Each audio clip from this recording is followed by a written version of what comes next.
1930കളിലെ England. Essex എന്ന ശാന്തമായ ഗ്രാമത്തിൽ ഒരു വലിയ ചുവന്ന കെട്ടിടം നിലകൊണ്ടിരുന്നു. ബോർലി റെക്ടറി. പുറമേന്ന് നോക്കുമ്പോൾ അത് സാധാരണ ഒരു പള്ളി വികാരിയുടെ വീടായിരുന്നു. പക്ഷേ രാത്രിയായാൽ അവിടെ കാൽപ്പാടുകളുടെ ശബ്ദം കേൾക്കാം. ഇടനാഴിയിൽ മണിമുഴക്കം കേൾക്കാം. ജനാലക്കരികിൽ ഒരു വെളുത്ത വസ്ത്രം ധരിച്ച സ്ത്രീയുടെ രൂപത്തെ കാണാം. Welcome to the world of fiction, novella, mystery stories by Gauri. ഇതെല്ലാം ഒരു കഥയായിട്ടാണ് ആദ്യം പുറമെ പരന്നതെങ്കിലും കുറച്ച് നാളുകൾക്ക് ശേഷം ഗ്രാമവാസികൾ അത് വിശ്വസിക്കാൻ തുടങ്ങി. അല്ലെങ്കിൽ അവർ ഒരു കഥയായിട്ട് അതിനെ കണ്ടിരുന്നില്ല. 1862 നിർമ്മിക്കപ്പെട്ട ആ വീട് വർഷങ്ങളോളം ഗ്രാമത്തിലെ വികാരിമാരുടെയും അവരുടെ കുടുംബങ്ങളുടെയും താമസ സ്ഥലമായിരുന്നു. എന്നാൽ അവിടെ താമസിച്ചിരുന്ന പല കുടുംബങ്ങൾക്കും ഒരേ അനുഭവങ്ങളായിരുന്നു ഉണ്ടായിരുന്നത്. രാത്രി വൈകുമ്പോൾ വീട്ടിലെ ഇടനാഴികളിലൂടെ ആരോ നടക്കുന്നത് പോലുള്ള ശബ്ദം, പൂട്ടിയിട്ട മുറികളിൽ നിന്നും കേൾക്കുന്ന മുട്ടലുകൾ, തുറന്നാൽ ആരുമില്ലാത്ത വാതിലുകൾ. ആദ്യം എല്ലാവരും അത് പഴയ കെട്ടിടത്തിന്റെ ശബ്ദങ്ങളായിരിക്കുമെന്നാണ് കരുതിയത്. എന്നാൽ സംഭവങ്ങൾ അവിടെ അവസാനിച്ചില്ല. ഒരു ദിവസം വൈകുന്നേരം വീട്ടിൽ താമസിച്ചിരുന്ന കുടുംബത്തിലെ പെൺമക്കൾ ഗാർഡനിലൂടെ നടക്കുമ്പോൾ അവർ ആ കാഴ്ച കണ്ടു. പള്ളിയിലേക്കുള്ള പഴയ വഴിയിൽ കറുത്ത മരങ്ങൾക്കിടയിൽ വെളുത്ത വസ്ത്രം ധരിച്ച ഒരു സ്ത്രീ നിൽക്കുന്നു. അവളുടെ മുഖം വ്യക്തമായിരുന്നില്ല. അവളൊന്നും സംസാരിച്ചില്ല. പെൺകുട്ടികൾ അവളുടെ അടുത്തേക്ക് നടന്നപ്പോൾ അവൾ പെട്ടെന്ന് വായുവിൽ അലിഞ്ഞ് അപ്രത്യക്ഷമായി. ആ ദിവസത്തിന് ശേഷം ആ സ്ത്രീയെ ഗ്രാമത്തിലെ പലരും കണ്ടതായി അവകാശപ്പെട്ടു. ചിലർ പള്ളിമുറ്റത്ത്, ചിലർ തോട്ടത്തിൽ, ചിലർ രാത്രി ജനാലക്കടുത്ത്. കാലം കടന്നുപോയപ്പോൾ സംഭവങ്ങൾ കൂടുതൽ വിചിത്രമായി. ഒരു രാത്രി വീട്ടിലെ മണി പെട്ടെന്ന് മുഴങ്ങി. വികാരി താഴേക്കിറങ്ങി, പക്ഷെ മണി വലിക്കാൻ ആരെയും കണ്ടില്ല.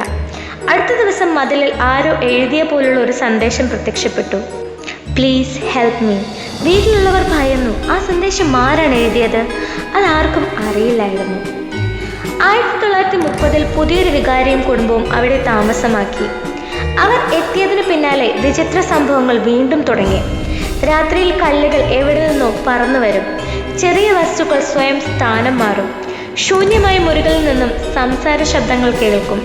ഒരിക്കൽ ഒരു ഗ്ലാസ് പാത്രം ആരും തൊടാതെ മേശയിൽ നിന്ന് താഴെ വീണ് തകർന്നുവെന്നതുപോലും അവർ പറയുന്നു. ഈ വാർത്തകൾ ക്രമേണ ഇംഗ്ലണ്ടിലുടനീളം പടർന്നു. പത്രങ്ങൾ അതിനെക്കുറിച്ച് എഴുതാൻ തുടങ്ങി. ആളുകൾ വീട് സന്ദർശിക്കാനെത്തി. അവർക്കെല്ലാവർക്കും കാണേണ്ടത് ഒന്നിനെയായിരുന്നു, ആ വെളുത്ത വസ്ത്രം ധരിച്ച സ്ത്രീരൂപത്തെ. അങ്ങനെ ബോർലി റെക്ടറി രാജ്യത്തെ ഏറ്റവും പ്രശസ്തമായ നിഗൂഢ സ്ഥലമായി മാറി. ഈ സമയത്താണ് പ്രശസ്ത പാരനോർമൽ ഗവേഷകനായ ഹാരി പ്രൈസ് രംഗത്തെത്തിയത്. അദ്ദേഹം മാസങ്ങളോളം അവിടെ താമസിച്ചു, അന്വേഷണങ്ങൾ നടത്തി, രാത്രികളിൽ കാവലിരുന്നു.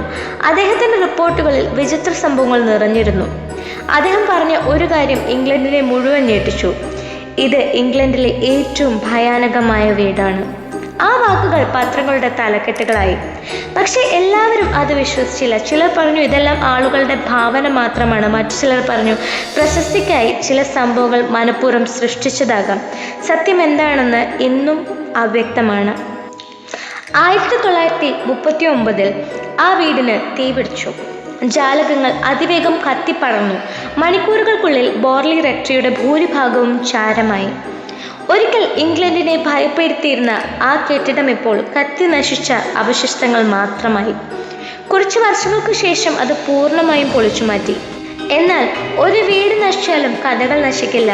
ഇന്നും ബോർലി ഗ്രാമത്തിലെ ചിലർ പറയുന്നു, മൂടൽ മഞ്ഞ് നിറഞ്ഞ രാത്രികളിൽ പഴയ പള്ളി വഴിയിലൂടെ നടക്കുമ്പോൾ ദൂരെ ഒരു വെളുത്ത രൂപം കാണാമെന്ന്.